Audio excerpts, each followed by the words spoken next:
बिस्मिल्लाहिर्रहमानिर्रहीम अस्सलाम वालेकुम रहमतुल्लाह। जिस तरीके से नून लीग ने और ख़ास तौर पर मरीम नवाज़ और नवाज़ शरीफ ने अब हुकूमत को कंट्रोल करना शुरू कर दिया है। असल में तो ये हुकूमत बनी थी पीडीएम जमातों की और इसके अंदर 12-13 जमातें थी और उनका इत्तेहाद था। उन्होंने आपस में जो माहदे किए, उन्होंने आपस में जो कमिटमेंट्स की, उन्होंने आपस में जो वादे किए वो तो पूरे ना हो सके। लेकिन अब हालात यहाँ पहुँच गए हैं कि एक एक करके जो पार्टी है वो नाराज़ होना शुरू हो गई है। सबसे पहले देखिए, इन्होंने अब नून लीग वाले क्या कर रहे हैं। नून लीग वाले असल में अब कर रहे हैं डील पे डील इस्टेब्लिशमेंट के साथ, जिसकी वजह से इनको मिल रहा है रिलीफ। सबको रिलीफ मिलना शुरू हो चुका है और ये आगाज़ है। ये अहम तरीन वीडियो जारी है, लेकिन इससे पहले वीडियो को लाइक करें, दोस्तों के साथ शेयर करें और चैनल को सब्सक्राइब कर लें। अब आप देखें कि सबसे पहले जो पार्टी नाराज़ हुई है वो है पीपल्स पार्टी और आसिफ अली जरदारी और बिलावल भुट्टो।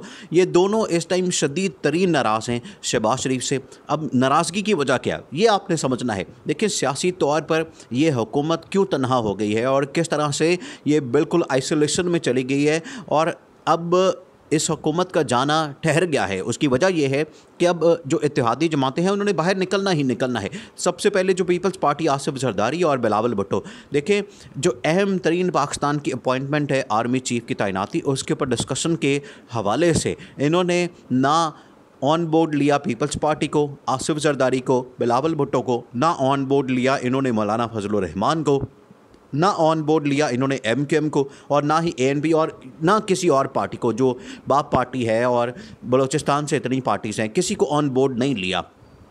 अब यहाँ पर हालात पहुँचे कि शहबाज शरीफ अकेला अपने पार्टी के 2-3 लोगों के साथ यहाँ से गया लंदन के अंदर और ऑन बोर्ड किसको लिया, मुलाकात किससे की, इसके हवाले से बातचीत किससे की, नवाज़ शरीफ के साथ, जो कि डिस्क्वालीफाई है, भगोड़ा है, मफरूर है, इश्तिहारी है, अदालत से उसके ऊपर केसेस की सज़ा है और कन्विक्टेड आदमी है। उसके साथ शहबाज शरीफ ने डिस्कशन की, बातचीत की और ये सारा मामला वहाँ पर डिस्कस किया, लेकिन किसी एक पार्टी को एतमाद में नहीं लिया, जिसकी वजह से सबसे पहले जो पार्टी नाराज़ हुई है वो है आसिफ जरदारी की पीपल्स पार्टी और बिलावल भुट्टो। बिलावल भुट्टो बड़े शदीद तरीन नाराज़ हैं। आप देखें, जब ये अमेरिका का टूर हुआ जिसके अंदर शहबाज शरीफ, जिसके अंदर बिलावल भुट्टो और ये सारे लोग वहाँ पर अयाशियाँ मारने पहुँचे हुए थे, जहाँ पर महंगे तरीन होटल के अंदर इन्होंने रिहाइश रखी, वहाँ पर इन्होंने महंगे तरीन मामलात किए और इतना ख़र्चा किया पाकिस्तानी आवाम का। उसका रिज़ल्ट क्या निकला, उसका नतीजा क्या निकला? 0/0।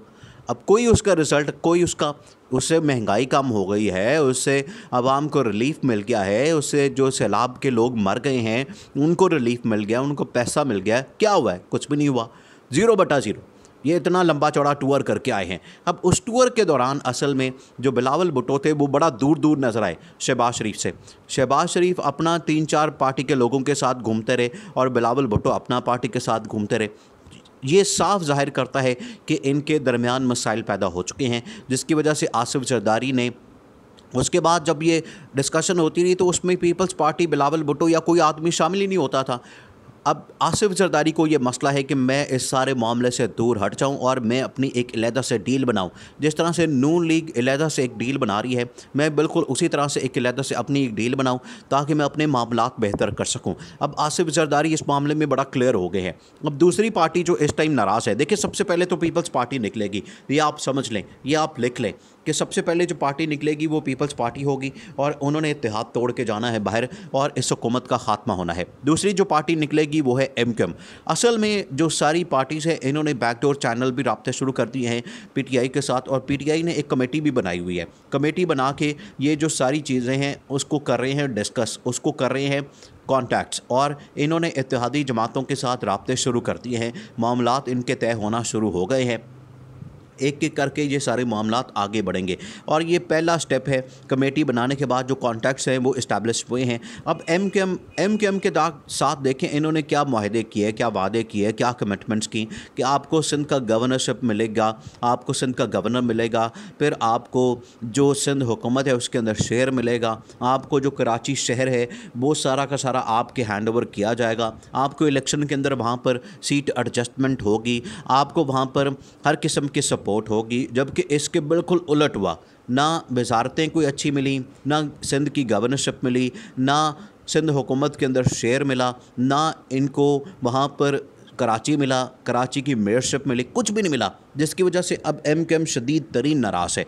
पीपल्स पार्टी के बाद ये सेकंड पार्टी है। देखें, पीपल्स पार्टी तो अब जाके नाराज़ हुई है, अब जाके इनको समझ आई है कि इनके साथ हाथ हो रहा है और डील पे डील इस टाइम कर रही है नून लीग अब रिलीफ हासिल कर रही है हर चीज़ के ऊपर, अपने केसेस, नैब लॉस और करप्शन के केसेस, मनी लॉन्ड्रिंग, सब कुछ माफ़ किया जा रहा है। और उनका ही वज़ीर ख़जाना आप पीपल्स पार्टी से ले सकते थे, आप पीपल्स पार्टी का कोई आदमी ले सकते थे, वहाँ से वज़ीर ख़जाना लिया जा सकता था, लेकिन इन्होंने क्या किया कि इसाक डार को लगा दिया। और ये नो कॉन्फिडेंस था जो बाकी तमाम पार्टीज़ है उनके ऊपर कि आपने इसाक डार जैसा आदमी बाहर से बुला के उसको वज़ीर ख़जाना लगा दिया। अब इसके ऊपर पीपल्स पार्टी भी नाराज़ है और बाकी तमाम जमातें। सबसे पहले तो इसमें से निकलेगी पीपल्स पार्टी, फिर निकलेगी MQM और फिर BAP जो बाप पार्टी है, और जो बलूचिस्तान की मैंगल पार्टी है, मैंगल BNP मैंगल, जिसके सरबराह है सरदार अख्तर मैंगल, वो पार्टी निकलेगी। और उन्होंने जो बलूचिस्तान के हवाले से वहाँ पर हुकूमत में शेयर मांगा, बलूचिस्तान के हवाले से उन्होंने मामला तय करने के हवाले से बात की, वो तमाम की तमाम वहीं की वही, मामला आगे चला ही नहीं। उनका एक वादा, देखिए, उन्होंने बड़े प्रोजेक्ट्स मांगे थे, उन्होंने बड़ी स्कीमें मांगी थी, फंड्स मांगे थे, डेवलपमेंट बजट मांगा था, सब कुछ मांगा था, लेकिन एक भी उनको चीज़, एक भी वादा उनका पूरा नहीं हो सका और सारे के सारे हालात इनके ख़राब हो गए। अब यही हालत है कि ये आहिस्ता आहिस्ता जो पार्टीज़ हैं वो अब जा रही है, उनको एहसास हो गया। देखिए, जो इन्होंने ब्लंडर मारा, जो इन्होंने गलती की, जो इन्होंने मिस्टेक की, उसका अब इनको एहसास हो गया है कि हमसे मिस्टेक हुई है। अब हम वापस आते हैं इमरान ख़ान के पास। इमरान ख़ान से देखें ये पार्टीज़ कहाँ से चलती हैं। इनको अंदाज़ा था कि हम जिस वजह से, जिस कॉल के ऊपर, जिस मैसेज के ऊपर, जिस पैगाम के ऊपर हम इमरान ख़ान को छोड़ के आ रहे हैं और हमें वहाँ पर सब कुछ मिलेगा, यहाँ पर हमें ना पैसा मिल रहा है, ना फंड्स मिल रहा है, ना हमें कुछ और चीज़, तो वहाँ पर जाके हमें मिलेगा, उनको गारंटी दी गई। लेकिन वो गारंटी वाले भी भाग गए और जहाँ पर आके उल्टा इनको बेइज्जती करवानी पड़ी और रुसवाई। तो इस वजह से अब ये लोग यहाँ से निकलेंगे और बनी गाला में इमरान ख़ान से कॉन्टैक्ट्स के सिलसिले में राब्ते शुरू हो गए हैं। ये बड़ी अहम बात है और वहाँ पर ही मुलाकातें होनी हैं।